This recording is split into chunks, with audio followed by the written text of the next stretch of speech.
Okay, this meeting is being recorded. I'll turn the call over now to Philson Lescott for opening remarks. Philson is Senior Vice President and Head of Customer Journey at Citizens, and also serves as Executive Sponsor for Citizens HBCU Alumni Task Force. Philson is a dynamic and innovative leader with a passion for driving positive organizational change. Philson has more than 25 years of experience driving business transformation and digital innovation across many Fortune 100 companies. Philson, take it away. Thank you, Melissa. And thank you all for joining us today. I am thrilled to be here representing Citizens and our partnership with United Negro College Fund. At Citizens, we are committed to creating social and economic equity by driving real and lasting change. Through actions and conversations, we aim to promote equity, inclusivity, and economic opportunity for all. As a proud Howard University graduate and the executive sponsor of our newly formed HBCU task force here at Citizens, I am really happy to be here with you today. Our task force is comprised of a select group of HBCU alumni at Citizens who assist with recruiting at HBCUs and at organizations serving Black students and HBCUs, such as the United Negro College Fund. We recruit from HBCUs and partner with UNCF to enable new career opportunities and paths for Black students. Citizens, our award-winning internships and early career programs put students' careers on the fast track. We invest in young talent so they succeed in their roles today and are ready for what's next. Given our focus here at Citizens, I'm very excited about this discussion today to learn more about the role HBCUs play as engines of social and economic mobility. And it is my great pleasure to introduce our panelists. Dr. Coleman will be moderating our discussion. As the Senior Vice President for Global Inclusion, Diversity, and Strategic Innovation at NYU, Dr. Coleman is also the university's Chief Diversity Officer and works with the Office of the Provost, Deans, and other senior leaders, internal stakeholders, external partners, and constituents to advance, promote, and build capacity for strategic global inclusion, for diversity, equity, belonging, and innovation initiatives across NYU's global network. Dr. Burnett serves as the president and CEO of Houston Tillotson University, making strides to create change in equity and education. She is the first female president of the merged Houston Tillotson University, and only the second female president in the institution's 140-year history. Dr. Njoku is a senior research associate at the Frederick D. Patterson Research Institute of UNCF. Dr. Njoku conducts empirical research related to guided pathways and student success, as well as support the evaluation of projects within the Institute for capacity building. Thank you all for joining us today and for conducting this. I am looking forward to an engaging and insightful discussion around social mobility outcomes for HBCU alumni. Dr. Coleman, over to you. Thank you very much, Philson, for those wonderful introductions. And of course, thank you to everyone. And of course, thank you to Citizens for your great work and for hosting this today. And welcome to everyone who's out there. We're going to get started right away so we can get into this discussion with Doctors Burnett and of course, Dr. Njoku. So our first point here is just to really allow them to introduce themselves. So before we formally dive into today's conversation regarding the UNCF's report on social mobility outcomes for HBCU alums, Dr. Njoku, could you briefly introduce yourself and give some insights into the UNCF Frederick D. Patterson's Research Institute? Because some of our guests may not be familiar with this particular aspect of the United Negro College Fund's work. Absolutely. Thank you guys for having me. Thank you to Citizens and my helpmate and partner at UNCF, Diego, for organizing this event. My name is Nadrea Njoku, and I have several bios floating around there. So since the last bio, I got a promotion, and I'm now the interim director at the Frederick D. Patterson Research Institute. I've been here for 3 years, starting as a senior research associate.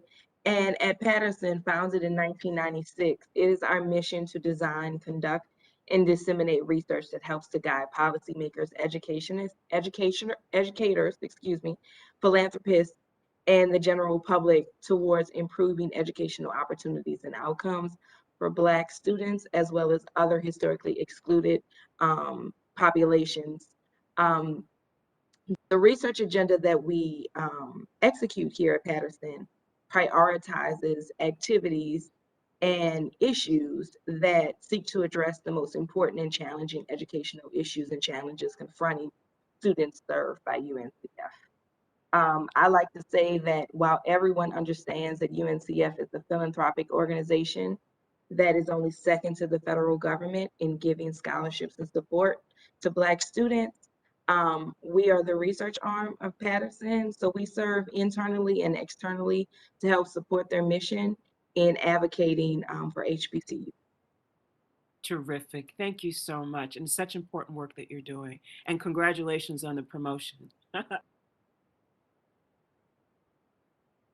Well, so could you also introduce yourself and tell us a little bit about your important work? As was announced, you're the second female president. So talk to us a little bit about your work thus far. I always like to say the first female president, Mary E. Branch, she was here in the 1930s to 1944, and one of the first presidents to really start UNCF. So I'm very proud of that. And I like to say it took the university 80 years to get it right. Again, hire another female president, but that's an editorial.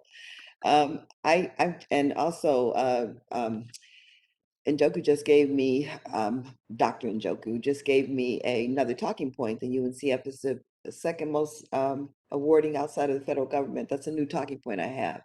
I'm a proud president of a UNCF school. Houston-Tillotson is actually in Austin, Texas. Austin is one of the fastest, most progressive cities in the nation.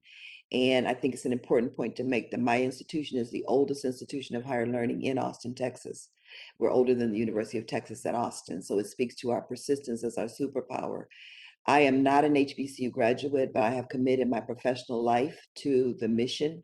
I'm a strong believer in the power of what HBCUs do, which we'll talk about in the panel. My school is, we are a liberal arts institution, but I'm an engineer undergrad, so I brought this flair of technology and how we have to be cutting edge and prepare our students to be in this, high tech world. So my institution is 45% first generation and 78% Pell eligible, which means that a good majority of my students are have an estimated family contribution of 0. So that's the business that we're in. It's expensive to serve poor people, but it's a mission that I wouldn't trade for anything. I want to thank Citizens for having us and Filson for being clearly someone carrying the torch. And we need warriors like that to manage these task forces to do this important work. So I'm honored to be here this morning. And Lisa and I have a connection we just found out, which is generally the case. So I'm really happy to be here for the conversation. Thank you so much, Dr. Burnett, and thank you for reminding us of the community that you're serving, the importance of the community that you're serving. And we always love to have a good engineer in the house, right? As we think about the future, et cetera. I started in computer science, so we could talk tech all day and sort of innovation as we move forward. But let's get back to this conversation and talk a little bit more about this the United Negro College Fund's most recent report on the powerful role that HBCUs play as engines of social and economic mobility for Black and low-income students. So Dr. Njoku, could you talk a little bit about your work on this report, and then tell us a little bit about what you learned and what it might be important for us to know? Absolutely. So in November, we released a report that was authored by our former director, Latoya Owens, a data analyst, Miriam Hammond, and our senior data analyst, Brian Goko. And it talks about the impact, it talks about the impact of social mobility, the impact HBCUs have had on social mobility for Black families in America. It is pulled from data from Opportunity Insight, that is from outside of Harvard University. And, social mobility is the movement between socioeconomic statuses within society. And this report makes a groundbreaking point that if you attend an HBCU, you are guaranteed to move across socioeconomic statuses. In the report, we measure social mobility with 3 different factors. There is the access rate, there's the success rate, and if you multiply access rate times success rate, you get mobility rate. Access rate is actually the rate at which students are able to enroll into an institution. Success rate is their ability to enroll and graduate. And then mobility rate the mobility rate is the rate at which they enroll, graduate, and move across social mobility status. So we know that 80% of HBCU students are Black. 24% of them are actually, they earn 24% of them earn degrees in the STEM field. And we are familiar with many of the institutions outlined by the report that told the success rate. The success rate meaning to and through college and then moving across mobility rates. And those include Xavier University, Spelman College, Hampton University. They, have a success rate of 78%. Tennessee State has a success rate of 75%. But what we learned specifically in this report is looking closely at those mobility rates, those schools that both enroll and move Black students, and those are the institutions that we found at UNCF that we want to pay especially close attention to, because those are the ones that don't get the publicity that the Howards, the Spelman, the Morehouse often get, but serve a critical role in actually moving the Black middle class. Thank you so much. Thank you for giving us the specifics about access, success, and mobility. Thank you for bringing to the fore the ways in which all institutions and HBCUs are playing in this important conversation and role about mobility. And thanks to whoever's dropping in the chat. You can see that the report's in the chat, so if you want to have access to it, please click there. So Dr. Burnett, and you mentioned this as you were talking, right? And so as the president of an HBCU and serving a lot of first generation students, as you talked about, in terms of thinking about the contribution levels of students, talk to us a little bit about why HBCUs are such important levers of mobility for so many first generation college students, and how that links to what Dr. Njoku was just talking about in terms of mobility. The why is actually in the question. The fact that we as a nation still have to ask that question is the why we are still play a very viable role in the higher education system. I think it's important to say that HBCUs have never segregated themselves. We've never not had open doors. I think that's an important point. We were founded on the premise of the fact that Black people could not get an education in majority institutions. So being rooted in that, and over time, some of us are over 150 years old, persistence is our superpower.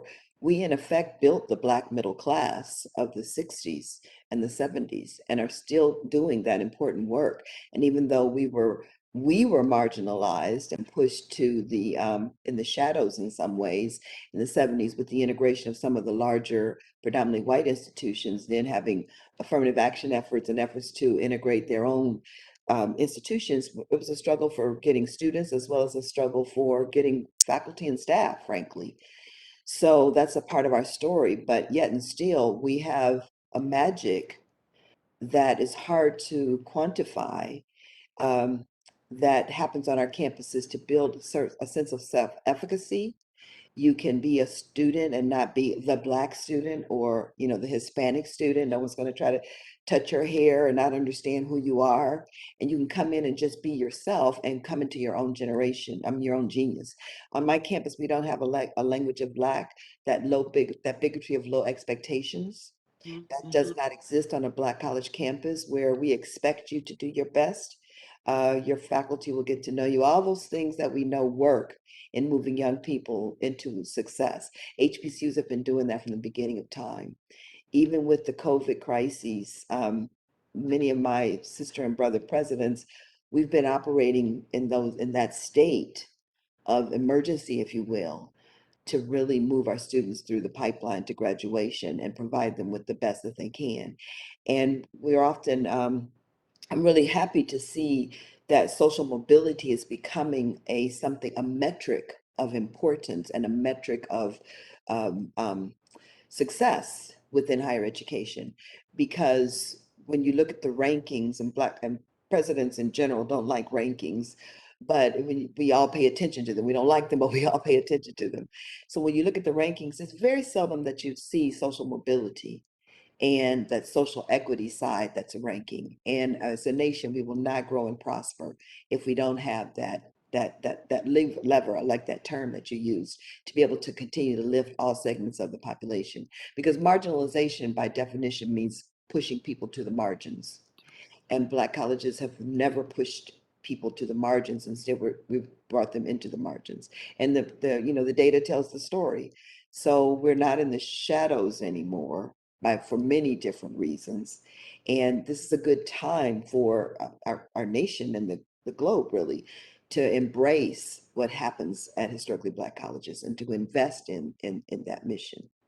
Thank you so much for outlining the importance, particularly the importance histories, right? The important histories, and even as you noted earlier, right, the 150-year history, and then even prior to the other institutions in Texas, right, which I'm sure many are not aware of, right, as we tell. And so I think that's important. What you're talking about is the story also that we tell about institutions and where we situate HBCUs in that story. And that's very much in relation to these metrics, how we're measuring. And I also thank you for bringing up rankings. I'll even go a little bit further than you did. We know that those rankings are biased, right? And there are all kinds of ways in which peers talk to each other to re-rank themselves where they were for the last 150 years. So we could have a larger conversation about that. But I do also like the way you're talking about how HBCUs are levers to move people from the margins to the centers. And so as we talk about this, I want to now go back to you, Dr. Njoku, and talk a little bit about why these learnings are so valuable. So could you add a little bit about how this data can be used to inform some of our educational policies, students reaching their fullest potentials? I think about just HBCUs and the relationship between the liberal arts and then those people who go off to graduate schools, right? That foundation that's provided, and then how people are able to move forward, which is of course related to social mobility. So talk to us a little bit about how we might be thinking about changing some of our policies to actually uplift and to get to some of the work that actually Dr. Burnett has been talking about, to actually recognize the importance of our HBCUs. Yeah, I think that the data in this report only serves to add to the value proposition of HBCUs. What we what we talk about internally and externally of UNCF are things that we know to be true, right? I know in my gut and through my own lived experience that these institutions are extremely powerful. They move, like you said, students from the margin to the center. They empower families to increase the probability that they will have wealth that they have historically been denied in the past. And Dr. Pierce Barnett talked about, not herself being an HBCU graduate, but in her gut knowing that her mission is driven by what she's experienced at these institutions. And so while we know these things to be true, there isn't always or hasn't always been data to support those arguments, because there aren't always people are going to believe what we say, right? They want the numbers to support the story. And so reports such as this gives us numbers to walk into the room and say, undeniably, here are the results of getting an education at a certified college and university. The top 5 institutions with the highest mobility rate are Claflin University, Ross College, Grambling State, Florida Memorial, and Southern University of New Orleans. Those are institutions that don't always and often not get the same attention or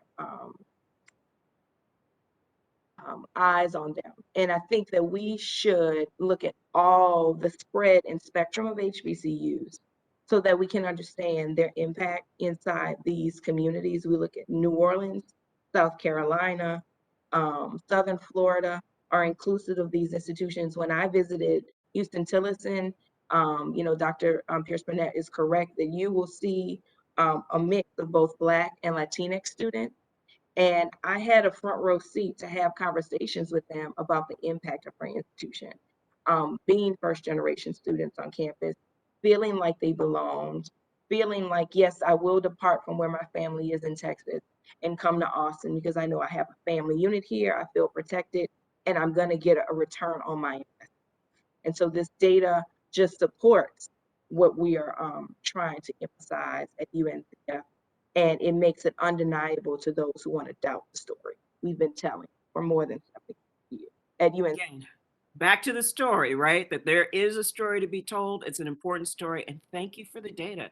We know that data has become really important. This goes back to both of the comments that you all have been making. And we need these data as we think about where higher education institutions in general are headed, but to also combat some of those biases that come through other things like rankings, et cetera. And that speaks to why some schools get more attention than others sometimes. So you're bringing up very important points about who institutions are serving, how they're serving, and what this means in terms of national right mobility and as we move forward as a nation.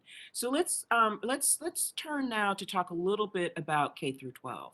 So Dr. Burnett, as you know, there are many, many educators in the country who are struggling to improve the trajectory, right, of outcomes for for low-income students, as we talked about, first-generation students in their school districts. And we also know, because of racial and residential segregation, right, there are all these sort of challenges in relation to that. So is there any advice that you would give students, parents, about how to sort of move forward, get involved and get in the mix of, and I'll add something to this question. We know that guidance counselors are key, right? So could you talk a little bit about that work too, in terms of how you think about the K through 12 education system, and then also those guidance counselors? Of course, we actually have a luncheon for guidance counselors on campus to get them on the campus, to see the campus, to know the campus, and to love the campus so they can go back and market the university. We have an initiative here on campus called the African American Male Teacher Initiative, and it's to recruit and retain and graduate Black men to be K-12 teachers. Once again, the data tells the story. They are less than 2-3%, depends on where you are in the country, obviously, of the entire teacher force.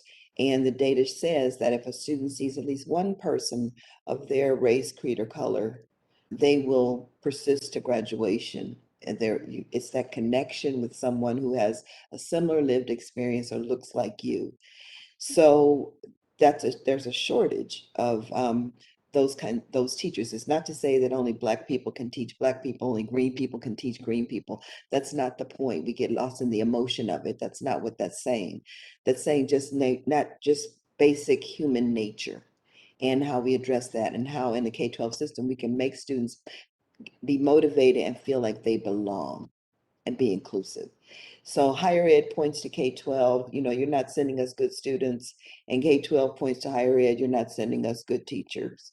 So what's a good student? What's a good teacher? So we have to do more bonding and more collaborations in looking at curriculum, looking at young people need to take as much math as they can in their K-12 experience. I really push that to parents, even if you're not trying to go into a technical field as your career of choice.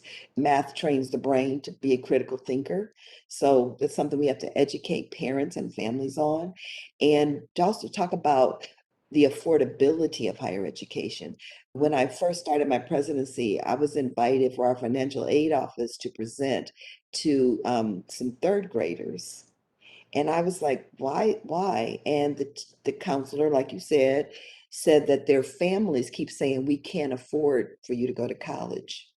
So if you start in the third grade to talk about all the options and the ways that you can make college affordable, you ingrain it in the culture that some post-secondary opportunity, but however you define success. Of course, I'm biased to the bachelor's, but it could be associates, the bachelor's, getting a certification or a trade, whatever you define as your success. You have to start ingraining it in the family culture. Mm-hmm. So I really liked what Dr. Njoku said about gut. Your gut can tell you one thing, but the data can tell you what it is you're feeling. So at my commencement, we could have 250 graduates and then 5,000 people on campus because we're graduating a family, not just an individual. We're breaking generational poverty.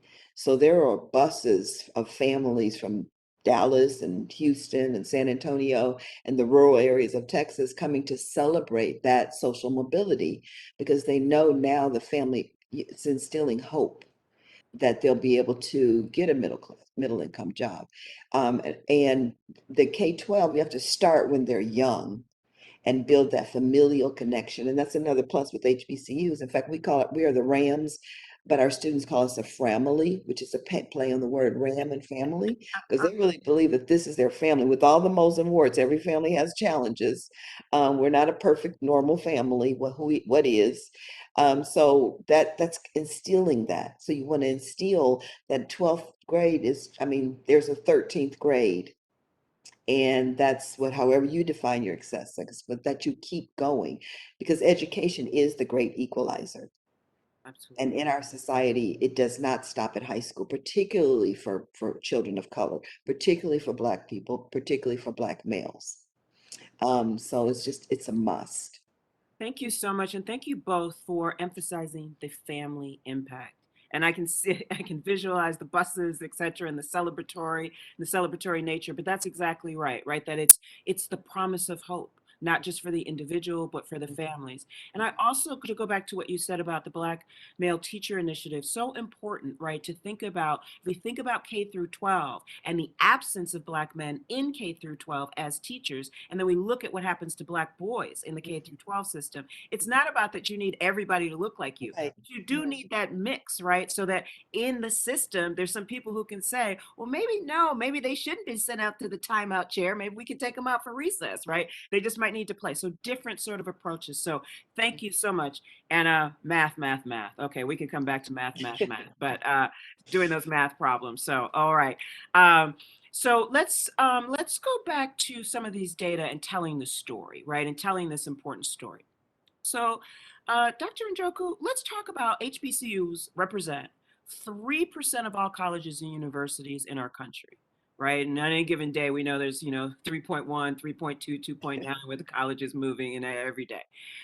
And just enroll 7% of people of African descent, right? And yet they graduate 17% of what are traditionally people of African descent, heavy concentration of African Americans, with bachelor's degrees at 24% of our nation's STEM graduates, and 40%, and this goes back to my point about getting into graduate school, right? I have a little thing where I did a little survey early in my career, and all of the people at one of the schools I was working were all graduates of HBCUs. So Black doctors and lawyers, I'm just saying, I did a little thing way back, talk about my own mission and passion. So Black doctors and lawyers in our country are 40% graduates of HBCUs. Why are HBCUs producing such, well, I think we know, but positive transformational outcomes for Black students? And more importantly, how do we get this story out there more? How do we change these narratives, to go back to some of the things you were saying earlier? Yeah, I want to emphasize the success rate that we mentioned in the report, and I should have mentioned this clarifying point when I introduced it. You know, success rate is defined as the fraction of students from the bottom 40% to the top 60%. And the institutions captured in that success rate group do produce at high rate and volume doctors, lawyers, STEM graduates. My own alma mater at Xavier University, you know, they produce overwhelmingly a large amount of students who go on to graduate, not just enroll, but graduate from medical school. So you will see a lot of wealth developed there. But what we shouldn't forget, and this is at every institution, are the wraparound support services that HBCUs provide for their students. And students at HBCUs have the highest satisfaction in their post-secondary experience of all institutions around our country. So we are seeing not only are students going into HBCUs and receiving degrees that produce high economic return on investment, but they're enjoying that experience. They are receiving preparation for graduate school and professional training, and actually graduating from them in those institutions. And I think your little study and experiment to look at who was around you and if they went to an HBCU proves that. That these are students that, you know, graduate and go on to complete graduate education, and we can find them in all sectors of the United States, corporate, STEM. I myself, my undergraduate degree was in art. I landed into higher education, but we get that story out there by supporting research, like the research that happens at Patterson.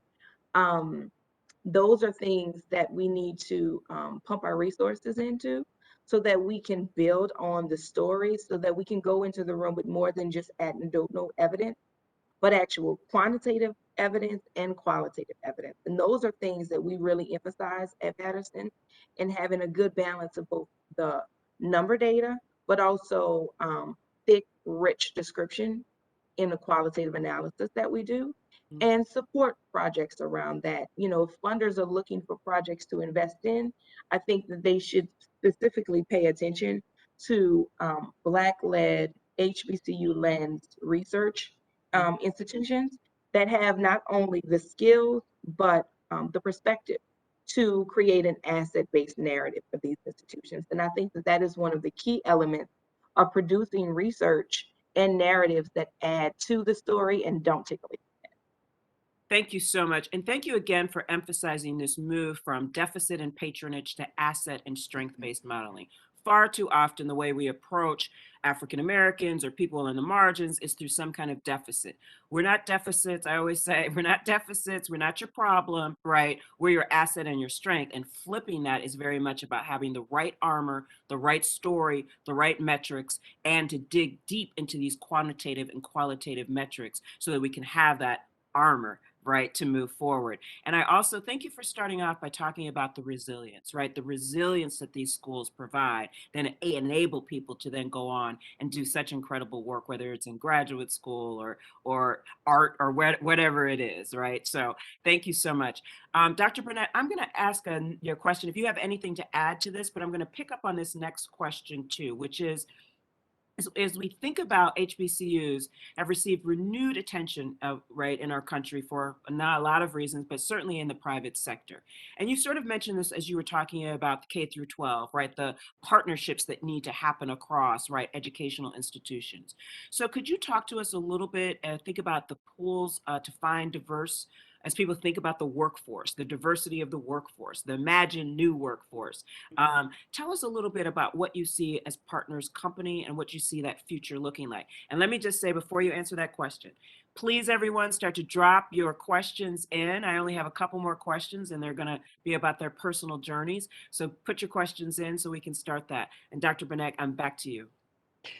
Thank you. I want to add, amplify what you and Dr. Coleman, what you and Dr. Njoku said. A previous leader of the White House HBCU initiative, he coined the phrase sounding the trumpet as opposed to playing the violin. And that is very powerful. We don't need to play our violin and this sympathy. We are not a charity, we're an investment. I say that in Austin all the time. We are an investment in the future. It's not a charity. Buying a table at our gala for $1,500 doesn't buy books for a student. It's an investment. And I think as a nation, we have to have that will to invest in where we're going to get high returns on an investment, to talk about the corporate experience, if you will, at looking at it through that lens.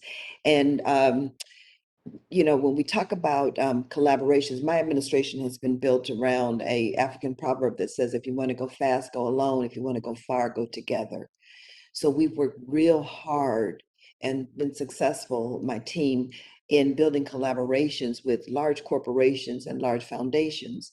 When we talk about diversifying a workforce, I've said this a lot here in Austin, people often say how difficult it is to diversify their workspace. So I challenged this engineer who had just been the lead architect on constructing one of the tallest buildings in Austin. And I said, so you can have the brain power, the will to construct a 40-floor building, but you don't have the brain power to You lost all diversify that. your workspace. All of a sudden you're like, you lost brain cells. And what it is this heart work. You have to want to do it. Like this panel right here is sponsored by Citizens. This is heart work. It's a panel that's put together to share the story and the narrative from a factual perspective, to amplify the message so that people can, in their own spheres of influence, decide to do what's right and decide to really see how we as a nation can build those beloved communities across the country and give people social mobility. So it causes that collaboration, and you have to have the will and the courage to really continue to push forward. So if I'm trying to diversify and I'm only recruiting it that I had a conversation with the CEO of a very prominent technology company, and he was sharing with me that he told his board, we're going to start recruiting from some other engineering schools, not just the top 5. Because by nature of saying that you're only recruiting from the top 5, you are all of a sudden out the gate limiting your pool of talent. And because an individual doesn't go to the top 5 engineering school does not mean they're not bright, not smart and intelligent and cutting edge and a critical thinker. It means that they either just couldn't afford it, didn't want to go there, etc. So if you're truly want to diversify and you're not looking at HBCUs as a pool of talent in any way, and we're not monolithic. There are 101 of us. We're all very different. We all have different talents and strengths and different majors. Then you're by nature telling me that you don't have the will to really diversify your workforce. And it's really that simple. People make it sound very complicated, but it is work of the heart, and people have to have courage and to stand up and say that this is something that we need to invest in, something we need to explore, something we need to consider. And another thing is you cannot expect an institution, and I'll give an example. Rust College was one of the schools that Dr. Njoku said was in the top 5. Rust College is in Holly Springs, Mississippi. And it's a great place, wonderful institution, great leadership there. People wouldn't even think to recruit from Holly Springs, Mississippi. But if I'm in Jackson, Mississippi, I'm trying to diversify an effort, or I'm in Nashville, Tennessee, Ida B. Wells graduated from Rust College. So if I'm looking for some power horses, that's where you want to go. Go to Houston Tillotson first. Ivy, the president there, wouldn't mind if I said that, of course. But in all seriousness, people don't want to. They don't have the courage or the will to persist and really make transformational change.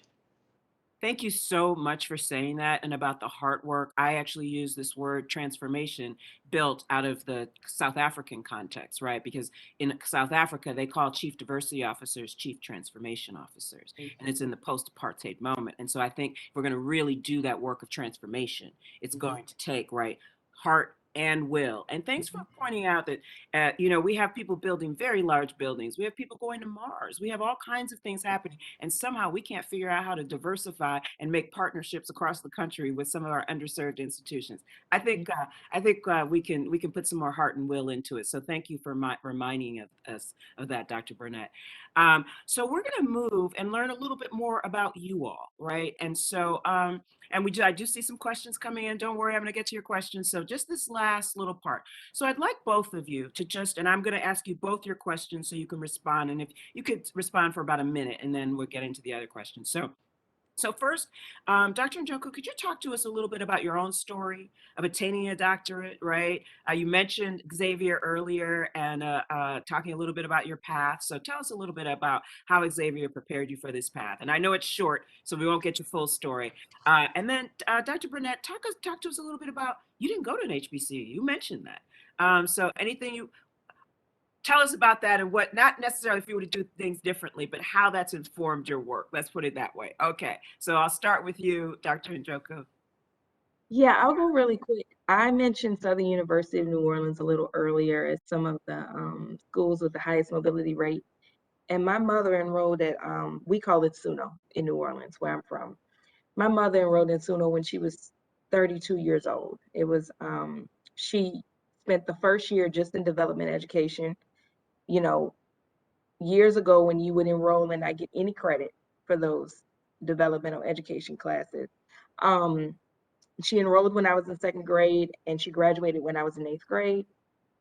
She became a teacher, and I literally saw our family life transform to the note about social mobility. You know, we went from an impoverished family to a middle class family. We went from living check to check to being able to save some money. And then her giving me a little bit more than she was given when she was a kid. And then I went on to Xavier because she told me New Orleans had too many colleges. I needed to pick one. So I picked Xavier, and then I went on to Indiana University, where I got a master's and a PhD in higher education and student affairs. And I really went and took a different direction than my bachelor's degree and pivoted because I had such an amazing experience at Xavier. It felt like she came, she saw, she conquered experience. And so the connection between my mother and seeing higher education and HBCU education transform her life and then bleed into my own personal narrative really has informed and directed my professional path. And Thank I'll you. leave it there because I could go on and on. Thank you so much for sharing your story and the importance of bringing it back to family impact. I always say my grandmother went to Philander Smith, and I think, right, we think about that kind of generational impact and what that has meant. Dr. Burnett. So I'm first generation. I didn't know what that meant until I got into higher education, and now I feel like I should like put it on my resume as a achievement of some nature. And I fully understand it now. I fully understand it. But I had a family who I really did think that college was the 13th grade. So I was quote unquote good in math. So of course I graduated from high school in 1975, and the thing to do at that time, if you wanted to make a lot of money, and I like shoes, I've always loved shoes, I needed to make a lot of money, um, you would be an engineer. And Ohio State heavily recruited me. I do, I love my alma mater. I would not do it over. I appreciate you saying that part, at least. But there at Ohio State, they hired a dean of minority engineering as a part of their recruitment efforts, and she was an HBCU graduate. So she built her own little tiny community within the walls of Ohio State. I know that now. In fact, I'm sitting on a panel for my alma mater because my alma mater is still struggling with recruiting descendants of slaves. That it is diverse, it's very diverse, but it's not diverse when it comes to African Americans, and that's a challenge, and they're working on that. I see this flash in my building. Sorry about that. So Texas sun. Yes. It's 82 degrees here today. Oh, goodness. So my journey, my husband is an HBCU graduate. He went to Morehouse. My son is a Hampton graduate who I will say went to Columbia Graduate School, and he's constantly saying that his HBCU experience prepared him to be successful at Columbia. So I have a lived experience there. And my sister went to Clark. So I'm surrounded by HBCU people, and I see what it did in their lives. So I've committed myself to it in a very, very big way. I'm Thank going to you move this so out much. of the way. Thank you so much, Dr. Burnett. So we're going to try to get through as many questions as possible. So the first one is just a reminder, because Dr. Njoku mentioned Claflin, Rust, Grambling, Florida Memorial, and Southern University about social mobility. So will you just repeat what you said before, just in a nutshell, because a couple people missed it. Oh, about the top 5 or Yeah, the Dr. top 5, yeah. Oh, so the top 5 in highest mobility rates are Claflin University, Rusk, Grambling, Florida Memorial University, Southern University of New Orleans, and I also want to make sure I state Elizabeth City University, which is a UNCF institution in that top 10. Great. One Yeah. thing I'd add to that is it's very important to say that those schools are none of them are alike. They're all very different Yeah. in who they are as Yeah, they are. institutions, in their areas of expertise, what they do well. And I think that also speaks volumes that we're making a blanket impact. A blanket impact, and also to go back to your earlier point, Dr. Burnett, that HBCUs, they're not all the same, right? So if you have this blanket, it's all Black people look alike kind of approach. You actually, if you're trying to recruit, you need to think about schools that are specializing in different areas and that kind of outreach. So, and that's part of the asset and will model. So the next one is, do you believe that part of the reason Black educators who've graduated from HBCUs are so successful are, one, because they have an investment and intentional commitment to the success of our people, meaning HBCUs, and two, because they share the Black experience and provide more than theory that helps students see what the real world will be like as a Black person in this society. So maybe, I don't know which one of you want to take that one, but you can grab on and go for it. I think I just quickly, I think it's a both and. I think they have the lived experience and the passion, and also the theory is real. So sometimes you can learn a theory. I can tell you how to get on a bike, but you got to get on the bike and ride it to really know how to ride it. I can tell you get on, hold your balance. It's just that way in any profession. Mhm. It's the passion and the will and the training and the commitment to pour into young people. Absolutely. I think it's a both and. Dr. Yeah, Njoku? I would agree. I don't think we should just land on one or two things. All of those things could be true all at the same time. It's additive, and going back to how to get the story out there, I think that the narrative on the student experience at HBCUs is too insular. We keep it to ourselves far too much, and it's flat as far as research is concerned. And I hope that Patterson, as well as other researchers in the field now and developing, will add to that. So we have a huge book of the reasons why they do what they do when they get out. And thank you for emphasizing the research again and again and again, because that's what we do in higher education. And somehow, to go back to Dr. Burnett's point and your earlier points, we don't do enough research in this area, right? So it's not that we don't have research, it's like, where are we committing to research? All right, nextly, there is likely renewed interest in recruiting from HBCUs, from graduate schools, professional schools, and corporations. We know, we've seen that.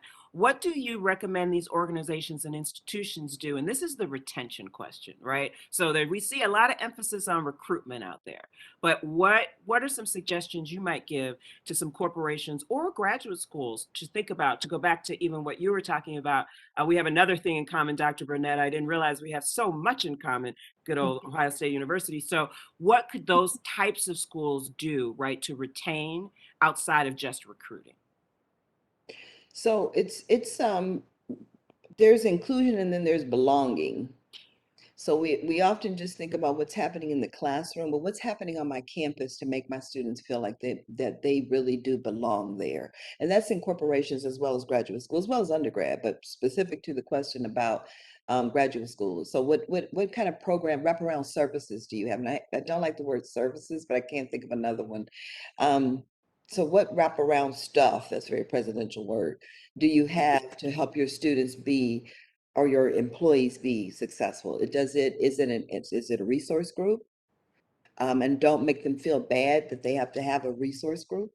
Is it special programming? Is it a special focus book club? And to not just, to not others have others welcome, but something that's laser focused on helping me develop as a person and helping me feel as though I belong in this community. I am a member of University Wise community. And I'm going to be a proud graduate because of my experience here, as opposed to making me feel ostracized. I think that belonging it's a step up beyond that inclusion and that admissions and admitting people. I just think it's such an important point.